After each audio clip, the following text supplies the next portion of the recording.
नमस्कार मित्रांनो, आपण आज नांदगाव तालुक्यात शेलू या ठिकाणी आलेलो आहेत आणि हे भोयर अप्पाजी यांना आपण नारायणराव भोयर आहे ना, नारायणराव भोयर यांना आपण आज 2 महिन्यापासून ट्रीटमेंट करत आहोत.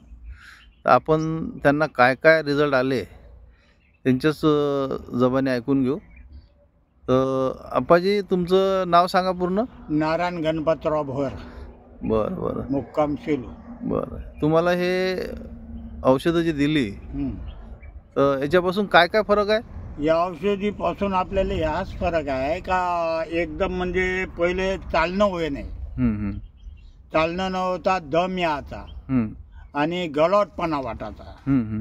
तर या औषधीपासून, संजीवनी औषधीपासून आपली तब्येत व्यवस्थित आहे. बरं, आता अजून तुमचा शुगर वगैरे होता? शुगर आपलं थोडंसं म्हणजे 200च्या आत आहे. 200च्या आत आहे ना. बरं बरं बरं, अजून समजा कोणाला जर असं वाटलं तर काय सांगा लोकांसाठी? लोकांसाठी हेच आहे का, हे खरोखर संजीवनी म्हणजे लोकांसाठी म्हणजे इतर औषधापेक्षा चांगलं आहे. त्याच्यापासून तुम्हाला कोणताही अपायकारक होणार नाही. बरं बरं, अजून काही सांगा? टोंगळ्याचा त्रास वगैरे? पहिले म्हणजे टोंगळ्याचा त्रास होता, त्याच्यानंतर अर्थो औषध घेतल्या, गोळ्या.